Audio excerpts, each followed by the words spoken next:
प्यारे बुज़ुर्गों, माताओं, भाई और बहनों, हर रोज़ जब हम सुबह उठते हैं तो हमारी यही कोशिश होती है कि हमारे लिए चीज़ें अच्छी से अच्छी हों। उठते सार इंसान यही प्रार्थना करता है कि उसका दिन प्रेम से गुजरे, उसके अंग संग खुशियाँ ही खुशियाँ हों और तकलीफ़ें उससे दूर हों। जब हम बैठते हैं, चाहे घर में खाना खाने के लिए बैठें, चाहे किसी से घर में बातचीत करने के लिए बैठें, या हम तैयारी करते हैं काम पर जाने की, तो हम देखते हैं कि उठते सार ही हमें बहुत से डिसीजन मेक करने पड़ते हैं। किसी से बातचीत करते हैं, सोचते हैं कि ये काम ऐसे करें कि ऐसे करें। अगर कुछ खाना पीना है तो सोचते हैं कि आज डबल रोटी टोस्ट खाएं कि आज हम परोठे खाएं कि क्या खाएं, कोई ना कोई डिसीजन मेक करते हैं। फिर जैसे जैसे काम की ओर बढ़ते हैं तो हम देखते हैं जैसे जैसे हमारी इंटरैक्शन बढ़ती चली जाती है तो बहुत से डिसीजंस हम सबको लेने पड़ते हैं। जब कोई भी चीज़ हम सोचते हैं कि हम ऐसे करें, उसके बाद में फिर हम सोचना शुरू करते हैं कि हमने ये ठीक करा कि गलत किया। और जितना समय हमारा उस चीज़ को करने में नहीं लगता, उससे ज़्यादा समय सोच विचार में गुजर जाता है कि ऐसे करते तो ऐसे होता और वैसे करते तो ऐसे होता। और हम देखते हैं कि हमारी ज़िंदगी में हलचल बढ़ती चली जा रही है और ज़्यादातर लगता ये है कि जो हमने किया वो शायद गलत था। ये मन की एक चाल है ताकि जो हमारा सबसे कीमती जो कैपिटल है, जो पिता परमेश्वर ने हमें दिया है, वो बर्बाद हो। मन नहीं चाहता कि जो समय हमें मिला है इस शरीर के अंदर उसमें हम असलियत को जानें। तो सोच विचार के लिहाज से वो हमें ऐसे चक्कर में डालता है कि बस सोते रहते हैं, हो ये नहीं करा, ऐसे करना था, ये नहीं करा, ऐसे करना था।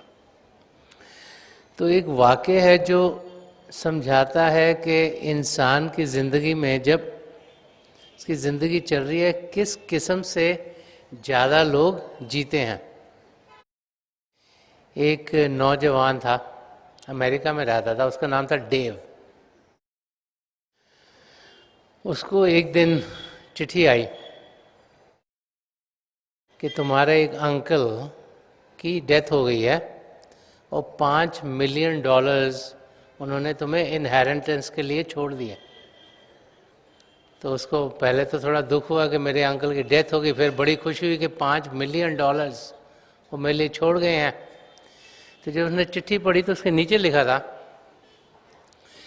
कि इनहेरिटेंस लेने के लिए तुम्हें या तो ब्राज़ील, एक कंट्री है, या ब्राज़ील में जाना पड़ेगा या चिली में जाना पड़ेगा, और दोनों साउथ अमेरिका में है। तो स्पेनिश बैकग्राउंड के उसकी फैमिली थी। तो उन्होंने लिखा कि हमें बताओ कि आप कौन सी कंट्री में जाकर ये इनहेरिटेंस लोगे। मैं बड़ा सोचा, उन्होंने कहा मैं चिली में जाके लूँगा। उसने हवाई जहाज का टिकट खरीदा और चिली में पहुंच गया। जब चिली में पहुंचा, लैंड करा, तो वहाँ जाकर उसे मालूम हुआ कि जो इनहेरिटेंस मिलनी है ये लैंड में मिलेगी, ज़मीन मिलेगी उसको। तो जो पता कर रहा था कि ज़मीन पे यहाँ पे उगता क्या है, तो उसे पता लगा कि यहाँ पर तो चिली में पर या तो कॉफ़ी उगती है या नट्स होते हैं, हर किस्म के नट्स। तो उसने सोचा अगर ब्राज़ील जाता तो क्या मेरे को मिलता। तो कहा ब्राज़ील जाता तो तेरे को वो ज़मीन मिलनी थी जहाँ पे सोना और चांदी मिलता। ओहो, ये तो गलत डिसीजन हो गया मेरे से। सोचने लगा क्या करूं। सोचा कॉफ़ी तो रोज़ लोग पीते हैं, बहुत सारे नट्स खरीदता हूँ जहाँ पर बादाम होंगे और पिस्ते होंगे और नट्स, तो महंगी चीज़ें, कॉफ़ी तो हर एक आदमी पीता है, सती नट्स खरीदो। तो ही डिसाइडेड कि भाई जो वो लैंड मैं लूँगा जिस पे नट्स उगते हैं। उनका ठीक है, उसको ज़मीन दे दी। नेक्स्ट डे नट्स की मार्केट डाउन चली गई, वैल्यू द नट्स नीचे जाने शुरू हो गए और हालत ऐसी ख़राब हो गई कि उस लैंड की वैल्यू कम होती गई, कम होती, कम होती, क्योंकि कहानी इसमें बताया जाता है वैल्यू ज़ीरो हो गई। जब उसकी वैल्यू ज़ीरो हो गई तो उसका मेरी सारी इनहेरिटेंस तो यहाँ पे ख़त्म हो गई। तब उसने सोचा अब मैं क्या करूँ, इससे अच्छा मैं वापस घर में जाता हूँ। तो उसको लगा मैं घर कैसे जाऊँ, मेरे पास तो कुछ पैसे नहीं है। तो गोल्ड वॉच थी, उसने वो बेची, पैसे इकट्ठे करे, एयरलाइंस से पता कराया कौन सी फ़्लाइट जाती हैं। पता लगा कि 2 फ्लाइट जाती हैं वहाँ से, एक न्यूयॉर्क और एक बॉस्टन। तो उन्होंने बड़ा सोचा, कहा न्यूयॉर्क तो बड़ी भीड़ होती है, इतने लोग न्यूयॉर्क जाते हैं, न्यूयॉर्क को छोड़ो बॉस्टन की फ़्लाइट में जाता हूँ, रोला कम होगा, आराम से जाऊँगा, अच्छा रहेगा। तो बॉस्टन की टिकट खरीद ली। अब बॉस्टन की टिकट खरीद ली, एयरपोर्ट पे गया तो एयरपोर्ट पे आजकल 2-3 घंटे पहले जाना पड़ता है। तो जब वो एयरपोर्ट पे गया तो जहाँ पर उसका गेट था वहाँ पे बैठा था, सारा उसने चेक इन करा के वहाँ पहुँच गया। तो देखा विंडोज़ होती हैं, वहाँ से बाहर देख सकते हो कौन सा प्लेन आ रहा है। तो कहा साथ में बहुत बढ़िया एकदम जंबो जेट नया नया आया हुआ। और जो साथ वाला गेट था वहाँ पर उन्होंने बड़ा रेड कार्पेट ट्रीटमेंट और उनको अडर्स भी खिला रहे हैं, उनको खाना भी खिला रहे हैं, बड़ा गेट पे अच्छा। उसने पता ये कौन सी फ्लाइट है, ये फ्लाइट न्यूयॉर्क जा रही है।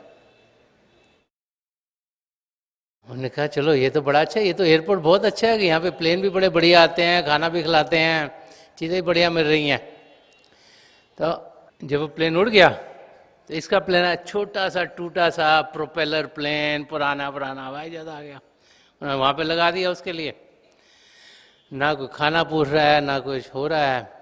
तो उसने कहा कि उस प्लेन में बड़ा खाना मिल रहा था, हमको क्यों नहीं खिला रहे हो? तो क्या वो तो उसकी पहली आज वॉइस थी, वो मेडन वॉइस थी, वो क्योंकि पहली बार ये जंबो जेट यहाँ से उड़ रहा है, इस करके उसके लिए जो भी पैसेंजर था उसको एज अ VVVIP ट्रीट किया जा रहा है। जब प्लेन के अंदर गया तो देखा पुरानी पुरानी सीटें, किसी से बदबू आ रही है, किसी कुछ आ रही है, और प्लेन भी ऐसा था, भीड़ इतनी ज़्यादा कि लग रहा था कि चिली से सब लोग माइग्रेट अमेरिका कर रहे हैं। कोई अपनी बकरी भी ले आया प्लेन के अंदर, कोई और भी ले आया। तो उनको लगा कि हो ये डिसीजन भी गलत हो गया। और जब प्लेन में बैठ गया तो उन्होंने अनाउंसमेंट करी जी थोड़ी देर लगेगी। बड़ी बड़ी प्लेन में जाओ, जब बैठने के बाद वो बताते हैं हाँ जी ये प्लेन डिले हो गया है। प्रॉब्लम क्या है कि मैकेनिकल प्रॉब्लम है। अब मैकेनिकल प्रॉब्लम प्लेन में है, वो बैठा हुआ है, ना वो खाने को दे रहे हैं, ना पीने को दे रहे हैं, ना AC चला रहे हैं, गर्मी में बुरी हालत। 1 घंटा घुरा, 2 घंटे घुरे, 8, 10, 15 घंटे उनको वहीं बैठा रखा। फाइनली प्लेन जब पता करा क्या करे को इंजन में कोई खराबी थी, हमने फिक्स कर दी, प्लेन टुक ऑफ, प्लेन चढ़ गया। अब प्लेन उड़ रहा था, 1-2 घंटे उड़ा, खड़ खड़ खड़ खड़ खड़ बड़ी जोर से आवाज आई। अब क्या हो गया प्लेन के साथ? तो कहा जी प्लेन का इंजन एक खराब हो गया। इंजन कितने हैं? 4 हैं। कहते नहीं 2 ही इंजन है। वो सोचने लगा, कह रहा था मेरी किस्मत खराब है, मैं जो भी डिसीजन लेता हूँ गलत ही होता है। तो उन्होंने सोचा प्लेन में इतने लोग बैठे हुए हैं, अब मैं क्योंकि बैठा हूँ इस करके मैं जिंक्स हूँ, मैंने सारे सबकी हालत खराब कर दी। तो उसको लगा कि मैं पायलट के पास जाऊं। वो पायलट के पास पहुंचा और पायलट को कहता देखो मेरे करके खराबी हो रही है, क्या कि मेरे को पैराशूट दे दो ताकि मेरे को प्लेन से निकाल दो, तो इन सब का काम ठीक रहेगा। मैं ही बैठा हुआ ना तो आपका प्लेन गिर जाएगा कहीं पे, सब मर जाएंगे। तो पायलट को उसने अपनी आराम कहानी सुनाई। तो पायलट भी सोचने लग पड़ा कि क्या करूं। उसने कहा ठीक है हम तेरे को पैराशूट दे देते हैं कि भाई तू प्लेन से टेक ऑफ कर। वो कहता है क्योंकि तू अकेला जा रहा है, हमारी पॉलिसी कि हम तेरे को 2 पैराशूट देंगे, क्योंकि अगर एक नहीं चला तो दूसरा चल पड़ेगा। तो उसको 2 पैराशूट दे दिए उन्होंने। क्योंकि कहते हम कभी कभी ये इस्तेमाल करते, इस्तेमाल करे बड़े साल हो गए हैं, पता नहीं क्या होता है, तो 2 ले जाता हूँ। तो 2 पैराशूट दे दिए उसको, हवाई जहाज से धक्का मारा, गिर गया। एक की स्ट्रिंग खोली तो हाथ में ही आ गई। उसको लगा अब मैं क्या करूं, मैं दूसरी को खींच गई, बस जैसे किसी जंग लगा वो भी ये टूट गई, बड़ी तेजी से नीचे गुजर रहा है। तो क्योंकि अमेरिका से आता, उसको इंग्लिश याद है, हिंदी आती नहीं थी, तो उसके मुंह से निकला लॉर्ड प्लीज हेल्प मी, कि हे परमात्मा मुझे आके मदद करो। तो एकदम से एक हाथ आया, उसने उसको पकड़ लिया, और पकड़ लिया तो वो हवा में लटका हुआ है, हाथ ने संभाल लिया। तो ऊपर से आवाज आई कि do you want Lord God और यू वांट लॉर्ड माउंटबेटन, कि तुम्हारे को परमात्मा, जिसको हम परमात्मा चाहते वो चाहिए कि एक और लॉर्ड माउंटबेटन था वो चाहिए। तो डिसीजन जिंदगी में इंसान को मेक करने पड़ जाते हैं, और बहुत सी बारी हम सोचते हैं कि हमने डिसीजन गलत किया, और फिर हम उसके बारे में सोचते रहते हैं, और अपना टाइम बर्बाद कर देते हैं। तो महापुरुष हमें क्या समझाते हैं कि हमें जिंदगी में बहुत से डिसीजन मेक करने पड़े। रोजाना कई हजारों डिसीजन हम लोग मेक करते हैं। हम सोच समझ के एक बारी जब डिसीजन मेक कर लें तो फिर ये ना सोचें कि इसका असर अच्छा है, इसका बुरा है, ये क्या करेगा, ये क्या करेगा। और क्योंकि हम लोग जो रूहानियत के रास्ते पर बढ़ रहे हैं, हम बड़े खुशकिस्मत हैं कि हजूर बाबा सावन सिंह जी महाराज, परम संत कृपाल सिंह जी महाराज और दयालपुर संत दर्शन सिंह जी महाराज की मदद हमारे अंग संग हर समय रहती है। वो हमें सहारा देते हैं। हम ये भूल जाते हैं कि ऊंच नीच जिंदगी का हिस्सा है, तकलीफें आती जाती रहती हैं। हम भूल जाते हैं कि कर्म हम सबके साथ जुड़े हुए हैं, उन कर्मों को हमने काटना है। अगर हम अपनी ज़िंदगी को देखें तो हम देखेंगे कि कई डिसीजन हमने मेक किए होंगे जो उस समय शायद हमें लगा हो कि ठीक नहीं, 8, 10, 15 साल के बाद लगता है ये हमने सही किया था, या हमारे साथ जो हुआ वो सही था। और इसीलिए किसी चीज़ के बारे में सोचना, वो सोचते रहना कि ये नहीं होता तो वो हो जाता, ये नहीं होता तो वो हो जाता, वो मन का एक धोखा है। जो हमारा जो समय है, जो सबसे कीमती कैपिटल है, जो कि हम पिता परमेश्वर को पाने के लिए लगा सकते हैं, उसको स्नैच कर लेता है, वो हमसे ले लेता है, उसको गवा देता है। हमारा कर्तव्य इस धरती पर आने का ये है कि हम सच्चाई को जानें, हम पिता परमेश्वर में यकीन करें। हर पल हर समय हमें हर किस्म की मदद मिलती है जो हमें चाहिए। ये ना सोचें कि खराबी हमारी ज़िंदगी में हो रही है, ये जानें कि तकलीफ़ें आएंगी लेकिन गुजर जाएंगी। जैसे गुरबानी में आया, तेरा भाना मीठा लागे।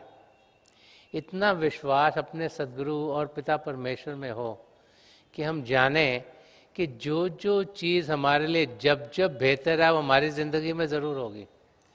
और जो भाई बहन इस तरीके से जीते हैं वो अपनी मंजिल की ओर तेज़ी से बढ़ते हैं। जब महापुरुषों की ज़िंदगी को देखते हैं तो उनका अटल विश्वास अपने सद्गुरु और पिता परमेश्वर में था। संत कृपाल सिंह जी महाराज की ज़िंदगी का वाक़या है कि एक बार उनके बड़े लड़के संत दर्शन सिंह जी महाराज जब छोटे थे तो बहुत बीमार हो गए। तो बीमार इतने हो गए कि डॉक्टर उस टाइम पर जो उनको देखने आए, उन्होंने संत कृपाल सिंह जी महाराज से यही कहा कि लगता नहीं कि बचेंगे, ये इन थोड़े दिन के लिए खाली जिएंगे, कि तबीयत बहुत ख़राब थी उनकी। जिस दिन उन्हें मालूम हुआ उसी दिन संत कृपाल सिंह जी महाराज की ड्यूटी हजूर बाबा सावन सिंह जी महाराज ने पहले से लगाई थी सत्संग करने की। तो उस दिन सत्संग करने का था जहाँ पर उन्हें जाना था। तो ये डिसीजन मेक करना था कि भाई लड़का जो बीमार है, जो शायद 2-4 दिन जिए, उसके बाद रहे ना रहे, डॉक्टर ने जवाब दे दिया था कि उसके पास बैठे कि कोई ना कोई तो होना चाहिए कि सत्संग पर जाएं। उन्होंने कुछ देर लगाई नहीं डिसीजन मेक करने में, और क्योंकि उनकी ड्यूटी लगी थी, यही सोचा कि मेरे सदगुरु का आदेश है कि मैं सत्संग करने जाऊं, तो वो सत्संग करने चले गए। जब सत्संग खत्म किया तो जहाँ सत्संग कर रहे थे, जब घर आने लगे तो एकदम ख्याल आया कि हजूर बाबा सावन सिंह जी महाराज का डेरा तो पास में ही है, कि चलो मैं हजूर के दर्शन करता चला जाऊं। तो वो डेरे में हजूर के दर्शन करने चले गए। जब हजूर बाबा सावन सिंह जी महाराज को उन्होंने देखा तो हजूर बाबा सावन सिंह जी महाराज मायूस लग रहे थे। तो संत कृपाल सिंह जी महाराज ने पूछा कि महाराज आप मायूस क्यों लग रहे हो? तो उन्होंने कहा कि सारा बर्डन तो अपना तो मेरे कंधों पे छोड़ गए हो। तो संत कृपाल सिंह जी महाराज को यह अनुभव हुआ कि हजूर सब कुछ जानते, उन्हें मालूम था कि संत दर्शन सिंह जी महाराज की तबीयत ठीक नहीं है, और जैसे कि होना था संत दर्शन सिंह जी महाराज कई साल उसके बाद शारीरिक रूप में हम सबके साथ रहे।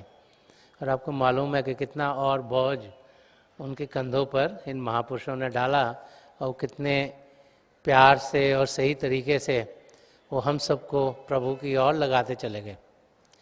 तो एक विश्वास होना, एक पूर्ण विश्वास होना, कहना आसान है, करना मुश्किल है। क्योंकि हम इंसान हैं, हम सोचते हैं कि हमारी समझ बहुत है, और हमको जब आदेश भी दिया जाए कि आप ऐसे करो या आप ऐसे करो, तो हम उसे मानते नहीं, और जो हमें समझ में आता है वो करने की कोशिश करते हैं।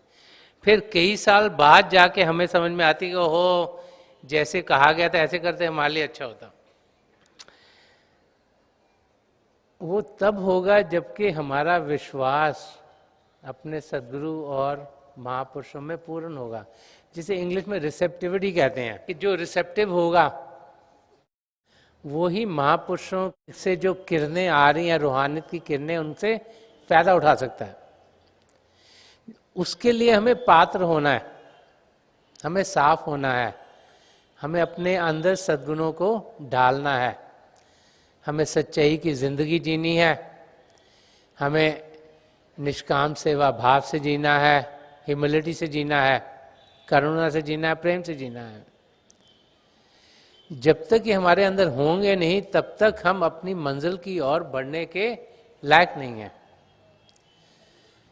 हम सब पिता परमेश्वर को पा सकते हैं, यही बार बार महापुरुष हमें समझाते चले आए हैं। हमें से कोई ऐसा नहीं कि जो पिता परमेश्वर को ना पा सके, लेकिन कुछ मदद हमने भी करनी है अपने आप के लिए, कुछ अपने आप को बेहतर बनाना है। अगर एक बच्चे को समझाया जाए कि आग में तुम अगर उंगली दोगे तो तुम्हारी उंगली जलेगी, और वो ना माने और उंगली आग में देता जाए और उसकी उंगली जलती रहेगी, तो उसके बाद ही जाकर उसको कुछ अनुभव होगा कि आग में उंगली डाल के उंगली जल जाएगी। तो उंगली जलवाने से पहले अगर हम सही तरीके से देखें कि जो आदेश हमें हमारे सद्गुरु दे रहे हैं वो हमारे लिए बेहतर है, तो फिर हम देखेंगे कि ज़िंदगी कितनी आराम से गुजरेगी। हर एक की ज़िंदगी में कुछ ऐसे पल आते हैं जो उनके लिए बड़े दुखदायक होते हैं, उनके लिए तकलीफ़ों से भरपूर होते हैं, और इंसान उस समय समझता है कि शायद ये तकलीफ़ कभी दूर नहीं होगी। हम में से हर एक अगर अपनी ज़िंदगी की ओर देखे तो कई मौके आएंगे, हो सकता है हमें बुखार चढ़ गया हो, बुखार 102, 3, 4, 5 तक पहुंच गया हो सकता है कोई ऐसा समय आया हो कि कंट्री में मलेरिया है तो मलेरिया हो गया हो सकता है कुछ ऐसे कोर्सेज हों जब हम पढ़ रहे हों तो हम जितना मर्जी अच्छा पढ़ें, हमारा ग्रेड या नंबर उतने नहीं आते जितने हम चाहते हैं कि आए। हो सकता है कि हम बिजनेस कर रहे हों और एकदम से जब बिजनेस लग रहा है हम सब चीज़ ठीक करें, एकदम से कोई खराबी आ गई हो। हर एक की कोई ना कोई इस किस्म की चीज़ें होती रहती हैं, लेकिन अगर हम देखें उस समय लगता है ओहो ये तो कभी ठीक होगा नहीं, मगर समय के साथ देखते हैं चीज़ें ठीक हो जाती हैं। तो हिम्मत रखना, धैर्य से ज़िंदगी जीना बहुत ज़रूरी है। तो वो वही जी सकता है जिसके अंदर विश्वास हो। अगर हमारे अंदर विश्वास नहीं होगा तो हम फिर सही तरीके से किसी चीज को डील नहीं कर पाते, किसी चीज को समझ नहीं पाते और हलचल हलचल हलचल में लगे रहते। हमें शांत अवस्था में रहना है, तभी हम अपनी मंजिल की ओर बढ़ पाएंगे। और शांति कहीं बाहर से नहीं, हमारे अंदर से मिलेगी। इसीलिए बार बार बार हमें समझाया जाता है कि हम रोजाना बाकायदगी से अभ्यास करें, सिमरन करें, ताकि मन हमें और विचारों में उलझाए नहीं। जब जब मौके मिले एकांत में बैठें, ताकि जो प्रभु का शब्द है उसके साथ हम जुड़ते चले जाएं। वो भाई बहन जो बाकायदगी से डायरी रखते हैं, जो उनमें खामियां हैं उस और उनका ध्यान जाता है, ताकि आस्ते आस्ते आस्ते वो खामियां कम होती चली जाएं। जो संत कृपाल सिंह जी महाराज ने हमें आत्मनिरीक्षण की डायरी दी, वो हमारे फायदे के लिए, उनके फायदे के लिए नहीं। उनको तो उसकी जरूरत नहीं थी, उनमें तो सारे गुण पहले से ही थे। तो हम लोग जिन्हों के अंदर खामियां हैं, हमें बेहतर बनाने के लिए उन्होंने इंट्रोस्पेक्शन डायरी दी। अब हम में से कितने लोग हैं जो उसका इस्तेमाल करते हैं और सही तरीके से करते हैं? अगर रोजाना अपनी ओर ध्यान देंगे तो फिर अपने आप को हम जरूर बेहतर करेंगे। अब जब आप आजकल के टाइम में टीवीज भी हैं, बहुत से स्पोर्ट्स भी चल रही हैं और बहुत से स्पोर्ट्स क्रिकेट मैचेस भी होते हैं और कई गेम्स चल रही होती हैं, तो आप उनमें प्लेयर्स देखते हो और लगता है कि ये प्लेयर तो बहुत अच्छा कर रहा है, लेकिन कोई देखता नहीं कि उसने मेहनत कितनी की।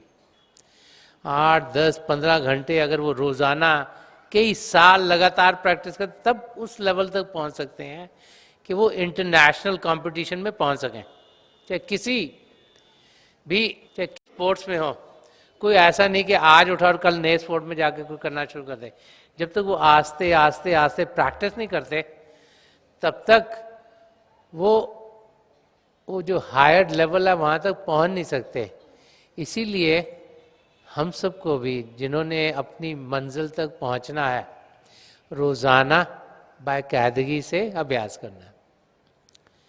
संत कृपाल सिंह जी महाराज क्या कहें कि जो दिन का 10वां हिस्सा है, जो 2.5 घंटे के करीब है, वो हम करें। क्योंकि ये रास्ता जो सन्मत का रास्ता है, वो रास्ता नहीं जिसमें घर बार छोड़ दिया, सन्यासी बन गए और कहीं आश्रम में जाके बैठ गए या पानी के दरिया पे बैठ गए, पहाड़ी पे बैठ गए और सुबह से शाम तक हम सब कुछ छोड़ के सोच रहे हैं कि हम अपनी मंजिल की ओर बढ़ रहे हैं। ये रास्ता वो रास्ता है जो हमें समझाता है कि अपना घर बार होते हुए, अपनी रिस्पॉन्सिबिलिटीज को निभाते हुए हम पिता परमेश्वर को पा सकते हैं। वो हमारे अंग संग हैं और ये ज़रूरी नहीं कि 24 घंटे हम अभ्यास करें। ज़रूरी ये है कि क्वालिटी हमारे अनुभव की या जो हम अभ्यास के लिए, उसकी क्वालिटी क्या है। अगर आंखें बंद करके वो सोचना है मूवी नई कौन सी आ रही है, क्रिकेट मैच कब हो रहा है, यहाँ पर क्या हो रहा है, स्टॉक मार्केट में क्या हो गया, तो उसका कोई फ़ायदा नहीं। तो संत कृपाल सिंह जी महाराज फरमा के अगर दिल का जो 10वां है उसमें हम क्वालिटी तरीके से, सही तरीके से अभ्यास करेंगे तो हम अपनी मंजिल तक ज़रूर पहुंच जाएंगे। तो जो चीज़ भी हमें करनी है उसमें हमें एक्सेल करना है, उसको अच्छे तरीके से करना है। तो अभ्यास को भी सही तरीके से, अच्छे तरीके से करना है, तभी हम देखेंगे कि हम ज़रूर उस मंजिल को पा लेंगे जिस मंजिल को पाने के लिए हमें ये मानव चोला मिला है। ये शरीर बड़े भागों से मिला है, इसको हम गंवाएं नहीं। यही बार बार बार महापुरुष हमें समझाते हैं। इसका एक ही मकसद है, असलियत को जाने। असलियत क्या है कि हम आत्मा है, उसको जानेंगे तभी जब हमारा आत्मिक अनुभव होगा। अगर आत्मा का अनुभव ही नहीं किया तो जानेंगे कैसे? अगर अभ्यास पे बैठे ही नहीं तो आत्मिक अनुभव हो ही नहीं सकता। जब अपनी आत्मा का अनुभव करेंगे, अंदर की दुनिया में जाएंगे, प्रभु की ज्योति के दर्शन करेंगे, उनकी श्रुति के साथ जुड़ेंगे, ध्वनि को सुनते हुए रूह अंदर के मंडलों में हमारे सदगुरु की दया मेहर से उड़ान करेगी, तभी तो हमें यकीन होगा कि हम कौन है। अभी तो किताबों में तो बहुत कुछ लिखा है, धर्म ग्रंथों में बहुत कुछ लिखा हुआ है, लेकिन समझ इंसान को सही कब आती है? जब उसको खुद अनुभव होता है। आपने आंखें बंद करी, आपको कुछ अनुभव हुआ, तो वो आपका अनुभव है। कोई टॉर्च लेके तो आपकी आंखों में नहीं ना कोई रोशनी मार रहा। जब तक वो हो ना तो सुन ही नहीं पाते हैं। लेकिन अगर हम बैठेंगे नहीं तो अनुभव कैसे होगा? अपने आप तो नहीं ना, आंखें खुली आंखों से होगा। खुशकिस्मत होते हैं जिनको खुली आंखें और खुले कानों से भी अनुभव होता है, वो बहुत कम है। बाकी तो हम सबको आंखें बंद करनी पड़ती हैं, कानों को बंद करना पड़ता है, ताकि हम अंदर में अपने प्रभु की ज्योति के दर्शन कर पाए, प्रभु की ध्वनि को सुन पाए। प्रभु तब होगा जब हम अभ्यास करेंगे, रोजाना करेंगे, बाकायदगी से करेंगे। हम देखेंगे दिन ब दिन वो अभ्यास बढ़ता चला जाएगा और बढ़ता चला जाएगा और बढ़ता चला जाएगा। हम सब अपनी मंजिल की ओर बढ़ सकते हैं। हमें सिर्फ करना ये है कि हम अपने आप को पात्र करें, अपनी जिंदगी में सद्गुणों को डालें बाकायदगी से, जैसे कि हमें समझाया गया है, जैसे महापुरुष समझा गए हैं। हजूर बाबा सावन सिंह जी महाराज तो फरमाया करते थे कि शरीर को तब तक खुराक ना दो जब तक रूह को उसकी खुराक ना मिले। इसीलिए जो सुबह का टाइम है 3 से 6 बजे, जिसे अमृत वेला कहा गया, उसे सबसे अच्छा समय माना जाता है अभ्यास करने का, कि पहले उठते साथ पहले काम वो करें कि रूह को खुराक मिले।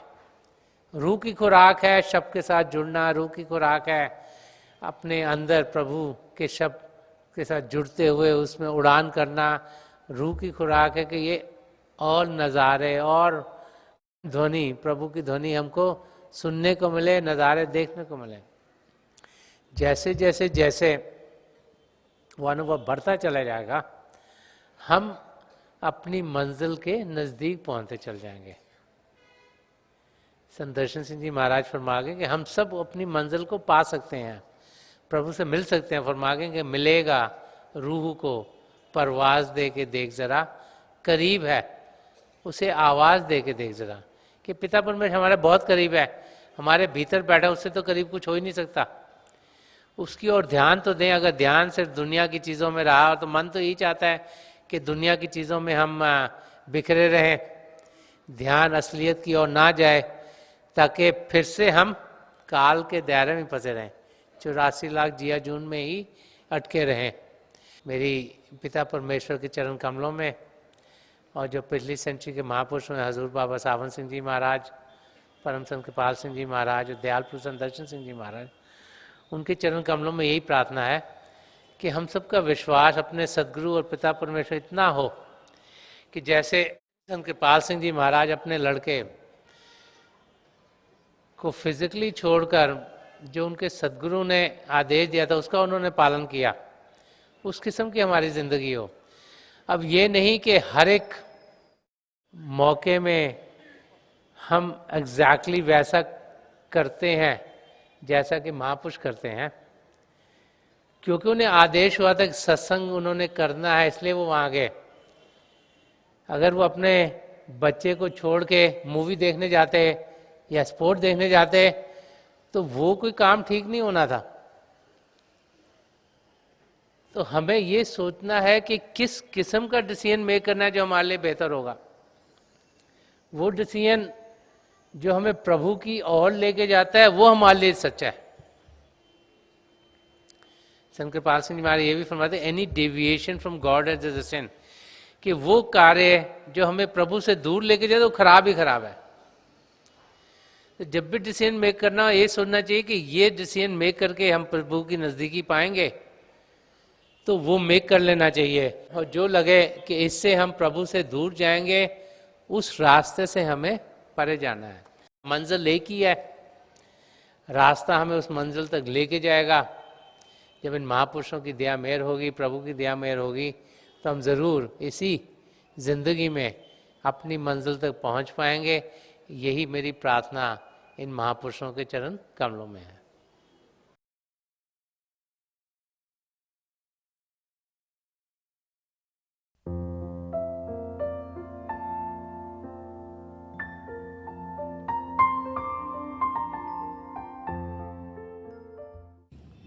तो थोड़ी देर के लिए हम सब अभ्यास के लिए बैठ जाएं। आप जहाँ भी बैठे हैं आराम से बैठिएगा, अपनी आंखें बंद कर लीजिएगा। जो आंखों के डेले आई बोलते हैं सीधे सामने होने चाहिए, जैसे 8-10 इंच आपके सामने फोकस हो। आंखें बंद करते वो भाई बहन जिन्हें नाम की देन मिली है, आप सिमरन कीजिएगा। जो भाई बहन नए हैं, आप पिता परमेश्वर के किसी भी जाति नाम का जाप कीजिएगा। जाप मन ही मन करना है, ऊंचा नहीं दोहराना। जो कुछ आपके सामने दिखता है बड़े ध्यान से देखिएगा, और बहुत से नज़ारे आपके लिए खुलने शुरू हो जाएंगे। मेरी हजूर बाबा सावन सिंह जी महाराज, परम संत कृपाल सिंह जी महाराज और दयाल प्रसन्न दर्शन सिंह जी महाराज की चरण कमलों में यही प्रार्थना है कि जो जो हम सबके लिए बेहतर हो, ये महापुरुष हमें दें, हमें सबके साथ जोड़ें और हमारे भीतर प्रभु की ज्योत के हमें दर्शन करवाएं। थोड़ी देर में मैं आपको इस बैठक से उठाऊंगा और मेरी शुभकामनाएं आप सबके साथ हैं।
छोड़ दीजिए जी, हाँ प्लीज़ लीव ऑफ।